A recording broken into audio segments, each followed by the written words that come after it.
manejando mi propio miedo, manejando mis propios temores. Adán y Eva, Dios entregándole un paraíso, Dios preparando el camino, dándole lo mejor. Ahí tienen ustedes, habiten, administren la tierra, no le faltaba nada. Y el Señor también puso sus reglas. Pero cuando el hombre falló y la mujer, ellos se escondieron del Señor. Ellos se escondieron. Y al esconderse, sintieron de repente que algo que ellos no habían notado antes de caer, que estaban desnudos, pero el estar desnudo no ocurría nada. Para ellos eso era algo normal, hasta que al pecar descubrieron su desnudez. Y dice la Escritura que el Señor lo llamaba. Ellos oyeron la voz de Jehová que se paseaba en el huerto, y el hombre y la mujer se escondieron, como muchas veces nos escondemos nosotros de la presencia del Señor. Pero el Señor estaba llamando y decía: Adán, Adán, Adán, ¿dónde estás? Lo dice: Adán, Adán, ¿dónde está? ¿Dónde estás tú? Hasta que contesta Adán. Imagínese, trasládese en un Edén, trasládese donde el paraíso, una belleza, un hombre, una mujer creado a la imagen de Dios, precioso. Dios le dio todo, pero cometieron su desobediencia. Y cuando cometieron su desobediencia, descubrieron su desnudez. Y al descubrir su desnudez, intentaron esconderse del Señor. Y el Señor le está diciendo: ¿dónde está? Y le responde: yo oí tu voz en el huerto, pero tuve miedo. Oí tu voz en el huerto y tuve miedo. ¿Pero por qué estuvo? Dice: porque estaba desnudo y me escondí. ¿No le recuerda aquel milagro que hizo Jesús después de haber resucitado? Que fue y tuvo un desayuno con ellos. Y cuando Pedro vio a Jesús, de inmediato tenía miedo, porque él salía del agua y estaba como semidesnudo. ¿Recuerdan ese escenario? Ahora aquí vemos que Adán y Eva tienen miedo. Pero no me diga que hay cosas que no te dan miedo en la vida. Y yo creo que le he compartido, porque nunca antes, más que en este año, he experimentado lo que es ver una persona morir. Y una de las cosas que más preocupa es el traslado, porque se sabe que una persona que ha conocido al Señor y muere, le espera la vida eterna. Pero todavía hay ciertos temores de cómo será ese traslado. Pero dígame, uno a veces teme de algo que uno no ha pasado. Uno teme de lo desconocido.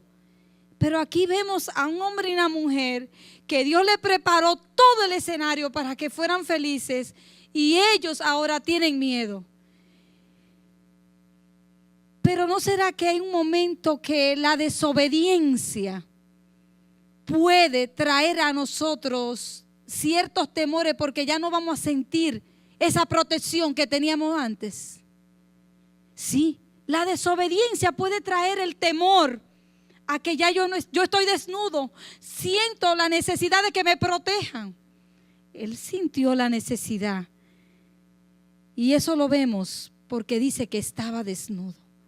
Pero fíjate que también vemos otros casos, como el de Moisés, que fue un luchador por el pueblo. Él lo veía a diario los latigazos que recibían de los egipcios. Él veía a diario cómo esta gente eran esclavos en Egipto. Mira, esa esclavitud fue algo tan doloroso en la vida de Moisés, que a pesar de que él se crió en el palacio, él tomó y él creía que nadie lo estaba mirando. Él creía que nadie lo miró. Y Moisés, dice la escritura, que él tuvo miedo porque tenía ese asunto de que lo iban a descubrir. Y sí, lo vieron cuando él mató a un egipcio, pero por la misma injusticia que él encontró. Él encontró que era tanta la injusticia y en una él quiso vengarse de los egipcios. Porque muchas veces nosotros, la carne le exige a uno vengarse. Mira, si te hicieron eso, véale ahora una maldad mayor. Si te hicieron algo, hazlo ahora más grande. Y él intentó hacer eso. ¿Y qué nosotros vemos? Que luego el Señor utiliza al mismo Moisés para escribir, hermanos. A Moisés le da la tabla de los 10 mandamientos. Y en uno de esos mandamientos, ¿qué dice? No matarás. Es que hay temores. Es que hay situaciones que tú y yo a veces creemos que la estamos manejando y no está bajo nuestro control. Entra temor, hermanos, no solamente al adulto, pero entra temor a veces a un infante. Usted acuesta a un infante y a veces el infante va a la cuna y teme, tiene temor. Y muchas veces, ¿qué hace el infante? Llora. ¿Y cuándo se calma esa criatura? Cuando llegan los brazos de una madre o de un padre.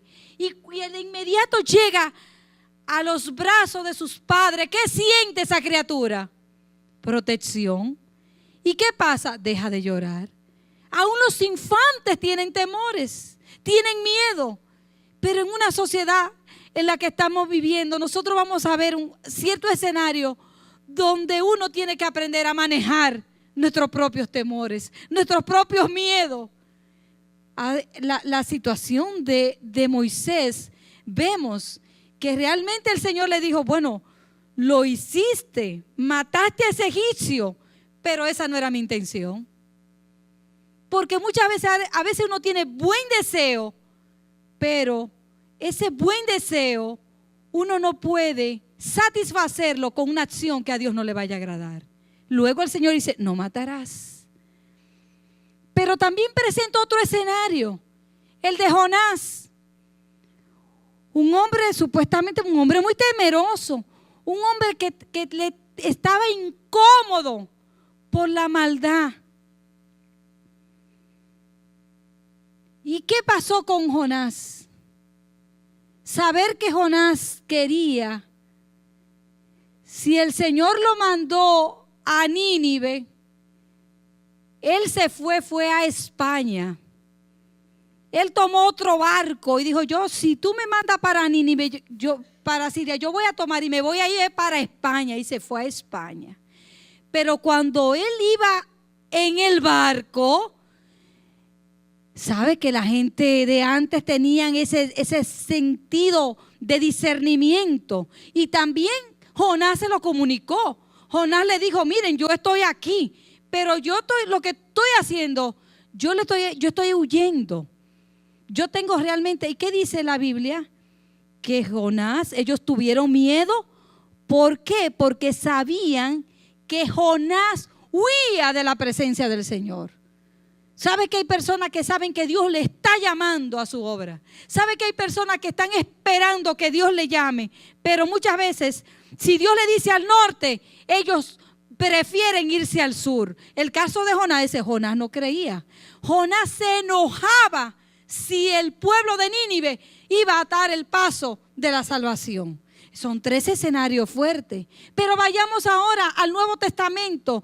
Y me gustaría utilizar una versión más moderna para que ustedes entiendan la cantidad de kilómetros que había de distancia de la orilla del lago hacia donde ellos estaban. Voy a usar esta versión un poco más moderna, pero lo que dice lo siguiente, que Jesús había alimentado a 5,000 y el Señor había alimentado a más de 5,000, y un escenario así, ¿qué fue lo que pasó? Que querían levantarlo. De inmediato estaba la parte política. Vamos a levantarlo porque este es el hombre de nosotros. Tener un rey como Jesús es lo más maravilloso. Ya el Señor había leído su mente y lo que había en el corazón, y le dice a sus discípulos: miren, vamos a hacer algo. Yo me voy a ir a este monte a orar. Mientras yo me voy a orar, váyanse camino, móntense ahí en la barca y vamos a ver, vamos a irnos rápido de esta gente.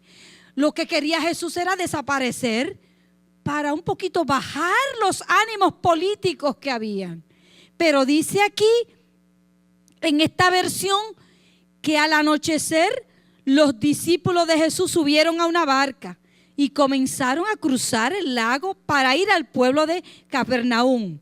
Ya había oscurecido totalmente y Jesús todavía no había regresado. ¿Tú sabes cuáles son esos momentos de oscuridad? ¿Tú sabes cuáles son esos momentos de tinieblas? Cuando uno quisiera que Dios esté con uno ahí en su casita, en su barca o en su trabajo. Cuando usted está enfrentando una noticia fuerte en el médico y usted dice: pero ¿y dónde está Jesús? Dice: no, bueno, Jesús no había llegado. Pero aún Jesús no había llegado y lo está haciendo con un propósito. Porque todo lo que se escribió en la Biblia se escribió con un propósito, y es que Dios se glorifique. ¿Recuerdan el escenario cuando el Señor fue y sanó a Lázaro? ¿Y qué pasó en ese escenario? Jesús apareció de inmediato. Marta y María lo llamaron. No, se tomó su tiempo, iba en el camino, se tomó su cafecito. Ay, pero mientras tanto, la paciencia de esas dos hermanas, viendo a su hermano muerto, ellos caían en una desesperación.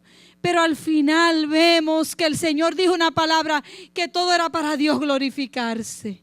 Y algo que me llama la atención, dice: Señor, tú siempre me oyes, dijo el Señor. Tú sabes que en tu momento de oscuridad, en tu momento de más inestabilidad, donde tú no veas al Señor, tú puedas decir la misma palabra que dijo Jesús: tú siempre me escuchas, Señor.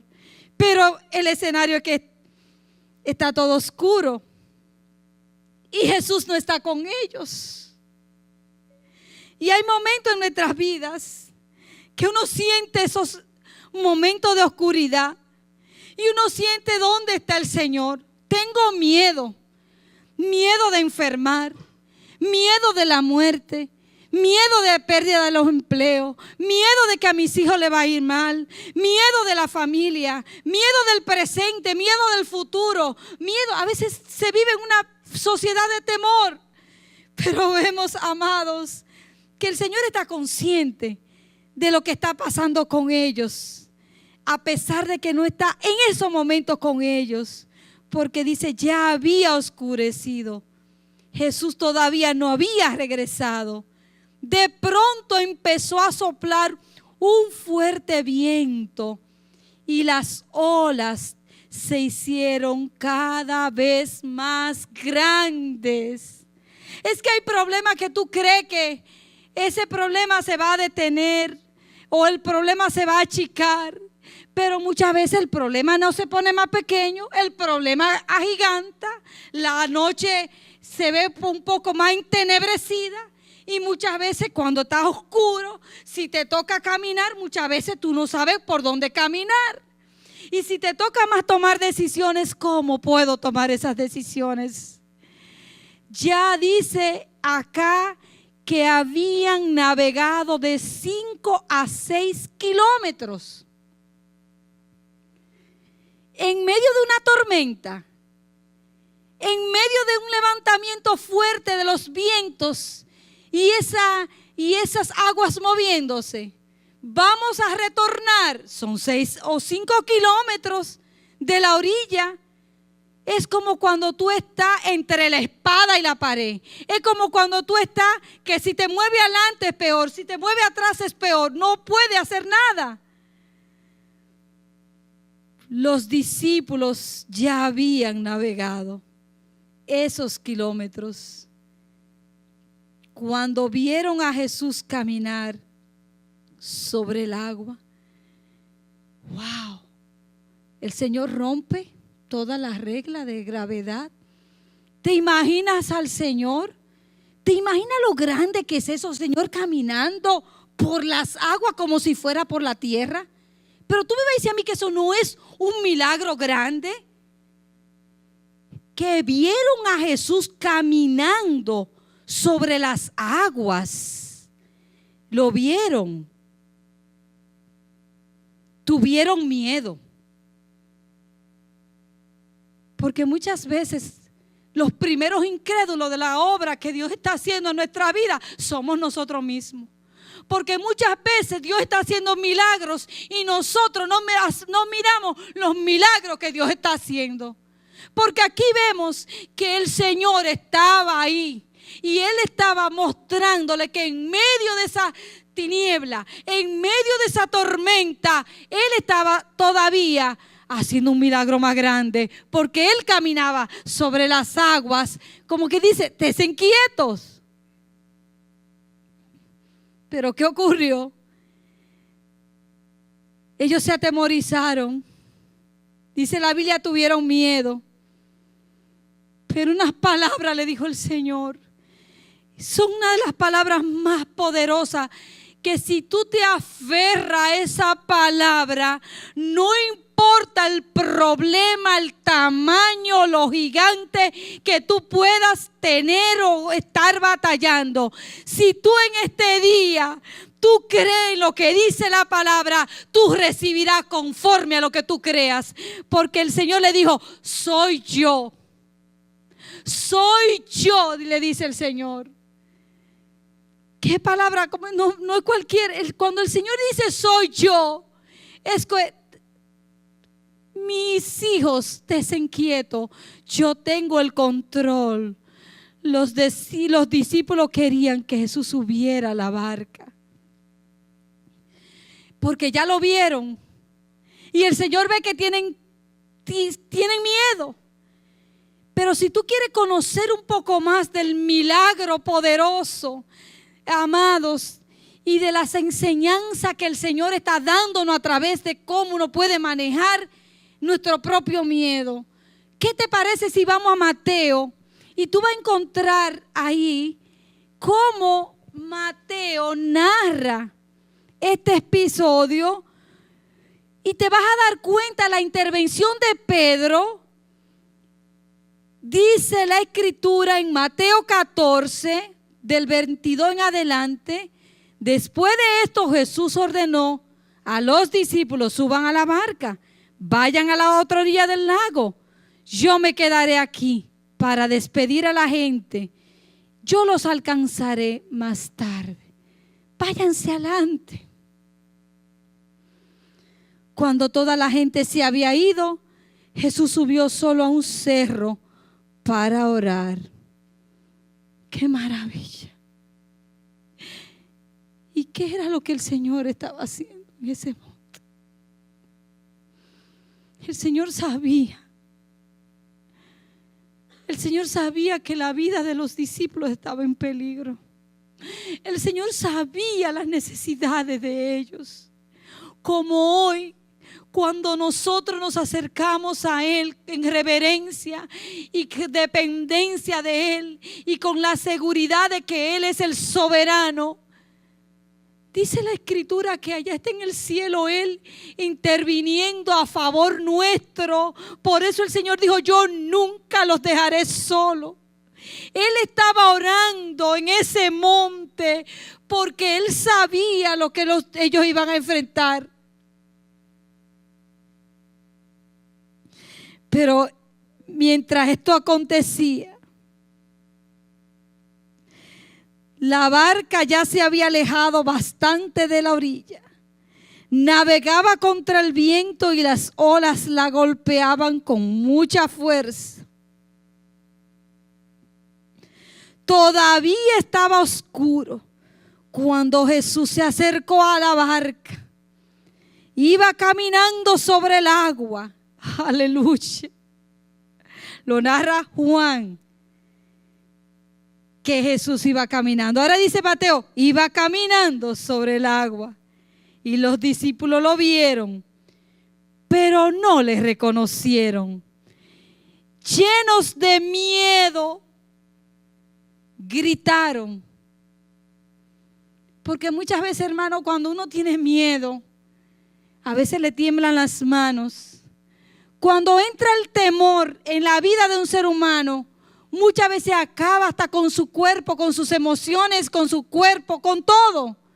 Pero aquí vemos, hermanos, que ellos gritaron como una forma de auxilio, auxilio. Y en vez de ver a Jesús, ¿qué fue lo que vieron? Un fantasma. Por eso dice un fantasma, un fantasma. Pero bendito sea el Señor, es Jesús que viene caminando. Es Jesús que va haciendo el milagro de caminar sobre las aguas como si fuera la tierra. Iba Jesús caminando. Todo se tuvo que detener para que Jesús caminara.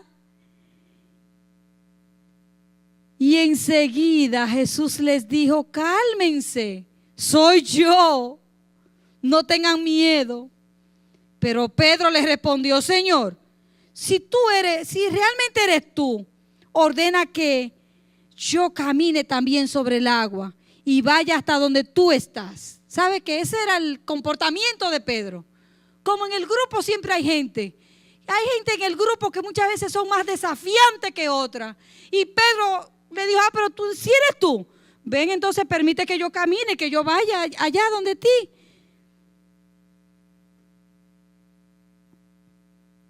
Entonces Jesús les dijo, ven. Pero el Señor complace a uno demasiado. El Señor es muy democrático. Por donde tú te quieras ir, mi hijo. Dime que tú quieres esto, tú quieres caminar. Ven, mi hijo, ven para que camine también sobre las aguas. Para que también experimente el milagro que ustedes pueden ver. Pero dice la Escritura que de inmediato Pedro bajó de la barca, caminó sobre el agua y fue hacia Jesús. Pero cuando sintió la fuerza del viento, tuvo miedo. El milagro ocurrió.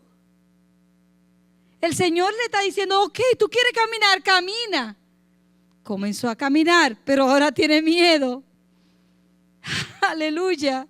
Es que muchas veces nos pasa a nosotros las mismas situaciones, hermano, que Dios va haciendo milagro tras milagro en nuestras vidas. Y Dios te da la oportunidad para que tú, lo que tú tengas en tu agenda, Él te dice, ok, tú tienes eso, esa es tu agenda de este año, ven que te voy a acompañar. Pero hay un momento que uno quita la mirada, como vemos aquí. Pedro sintió miedo. Y él le dijo, Señor, sálvame. Entonces Jesús extendió su brazo, agarró a Pedro y le dijo, Pedro, tú confías muy poco en mí. ¿Por qué dudaste? ¿Quién sabe lo que estaba mirando Pedro? Pero Pedro quitó la mirada de Jesús. Porque si Pedro se hubiese mantenido focalizado en Jesús, él no siente lo que está sintiendo. Porque cuando él dijo, sálvame, Señor, sálvame, sálvame, sálvame, Señor. Es que nosotros necesitamos, amado, pedirle al Señor, sálvame, Señor. Sálvame, oh Dios. Líbrame, oh Dios. Porque hay un mundo oscuro, un mundo de las tinieblas que tú y yo, que nos ha tocado también vivir en esta época, necesitamos decirle al Señor: Señor, sálvame. Pero el Señor vio lo que había en el corazón de Pedro y le dijo: tú sabes, Pedro, es que tú tienes poca confianza en mí. Y le dice: ¿y por qué tú dudaste? ¿Será que llega la duda en nosotros? Hermano, la duda llega porque uno se queda con la parte de ver con los ojos humanos.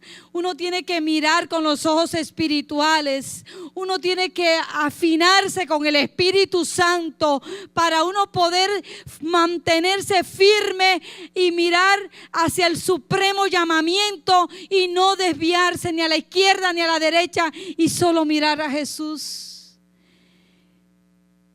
Pedro, tú confías muy poco. ¿Por qué dudaste? En cuanto a los dos subieron a la barca, el viento dejó de soplar. Todos los que estaban en la barca se arrodillaron ante Jesús y le dijeron: es verdad, tú eres el Hijo de Dios. Pero qué confesión tan grande. Y tú sabes que yo he pensado que muchas veces Dios permite que pasemos por momentos de pruebas y de dificultades, porque el Señor quiere escuchar de nuestros labios que nosotros le digamos al Señor: tú eres el Hijo de Dios. Tú eres el Hijo de Dios, porque en circunstancia buena yo nunca te diría lo que te estoy diciendo, pero verdaderamente tú eres el Hijo de Dios. Verdaderamente que lo que tú estás haciendo en mi corazón, en mi vida, guardando mi sueño, guardando mi despertar, tomando dominio de mi vida, controlando, no importa la circunstancia, los momentos difíciles, las etapas que se tienen en la vida. ¿Sabes qué? Tú eres, Señor, el Hijo de Dios. Una confesión maravillosa. Pero yo quiero terminar este mensaje, amados, de que hay temores, así como lo narramos en el Antiguo Testamento. Hay otros escenarios más, como el de Gedeón, que iba a ir a la guerra. Y el Señor le dijo: mira, yo quiero que tú, no quiero que gane la guerra con esa cantidad de gente. Ellos van a pensar que van a ganar por su propia fuerza. Ponlo a cierto ejercicio. Y aquellos que tienen miedo, sácalo del equipo tuyo. Porque con gente miedosa tú no vas a luchar. Mejor sácalo. Es mejor que vayan poquito, pero gente que no le teman.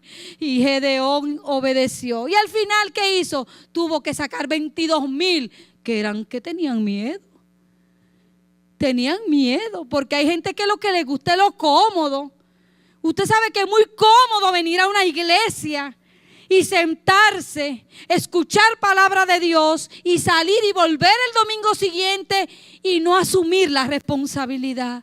Por eso en este día yo te quiero decir algo, que Dios tiene control aún de nuestros temores. Dios tiene control aún de nuestros propios miedos. Hay una persona que batalló mucho. Y en esos temores, le llegaron temores grandes, y ese fue David. Y quiero concluir este mensaje con el Salmo 31, el cual el Señor ministró a mi vida. Porque muchas veces los miedos, las ansiedades, el miedo te crea una sensación de impotencia. El miedo te crea mucha inseguridad. El miedo te hace muchas veces creer que todo es negativo, que en la vida te va a ir mal, que hay personas que creen y dicen: si yo debo de tener un cáncer, me sueño que tengo cáncer, se van a morir mis hijos temprano, no van a poder ir a la universidad, y la mente vuelve: voy a morir joven, tengo miedo, ¿qué va a pasar con mi familia?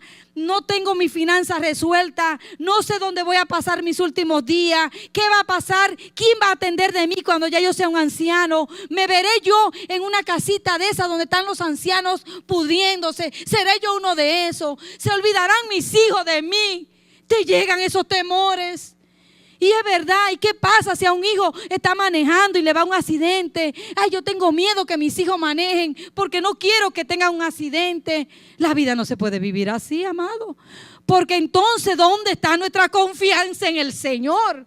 Hay un momento que los muchachos tienen que aprender a manejar y uno solamente se lo entrega completamente al Señor. Señor, ellos son tuyos. Y aun si caen, tú los vas a levantar porque yo sé en quién he creído. Yo sé en quién he confiado. Que aunque estén en el polvo del pecado, de ahí lo levantará el Señor. Pero hay problemas, hay temores, como lo declara David, que son temores que enferman el cuerpo. Son temores que enferman a la persona. Yo te aconsejo que lo leas completo en tu casa para que Dios ministre a tu vida como ministró a la mía. Lo vas a leer completo, pero mira, dice el versículo 10, porque mi vida se va gastando de dolor. Mis años de suspirar, se agotan mis fuerzas a causa de mi iniquidad y mis huesos se han consumido. Dice David eso. De todos mis enemigos soy objeto de oprobio, de mis vecinos mucho más y el horror de mis conocidos. Los que me ven fuera huyen de mí, como cuando una gente se siente que los demás le tienen lástima. Como que dice, mira, a todo el mundo le va bien, pero menos a mí me va bien. Y dice, porque he sido olvidado de su corazón como un muerto. He venido a ser como un vaso quebrado. Como un vaso quebrado. Porque oigo la calumnia de muchos. El miedo me asalta por todas partes. ¿No se te parece un poco a Job? Como que hay golpes. Hay personas que prefieran que tú le des un golpe, que le pegue físicamente. Pero hay golpes que tienen que ver con las palabras, con las críticas no constructivas, con el daño que otras personas le causan a otros. Y dice él, esto está acabando con mi vida. Esto está acabando conmigo. Ellos consultan contra mí y desean quitarme la vida. Mas yo en ti confío, Jehová. Digo, tú eres mi Dios. Y yo quiero que ustedes se queden en esta tarde con este versículo también. El versículo 15 de Salmo 31. Llámese que tú seas jovencita o que esté en la edad media o que ya esté en la edad adulta. Podemos todos leer juntos el versículo 15 del Salmo 31. Ya estamos concluyendo el mensaje donde el Espíritu Santo ha ministrado nuestras vidas. Y todos juntos, ¿qué podemos decir? En tu mano están mis tiempos. Líbrame de la mano de mis enemigos y de mis perseguidores. Ponte de pie y repite conmigo ese versículo. En tu mano. Ay, pero hágalo con ánimo, mi hermano, porque vamos a empezar esta semana. Hoy hay Santa Cena. Oh, hermano, un culto glorioso. El Señor ha ministrado a nuestras vidas. ¿Y qué le parece si lo decimos con un poquito más de ánimo y energía y fuerza? Y decimos, en tu mano están mis tiempos. Detente ahí. En tus manos están mis tiempos. En tus manos está mi juventud. En tus manos están los niños. En tu mano está la edad. Estoy en el middle age. En tus manos estoy. que estoy en la menopausia. En tus manos estoy, que ya estoy ancianito. En tu mano estoy, que no tengo papá. En tu mano estoy, que no tengo casa. En tu mano estoy, que no tengo nada, que no tengo a nadie, que no tengo los papeles. Pero en tu mano está mi tiempo. Quédate con eso. Llévatelo. Ponlo en la pared.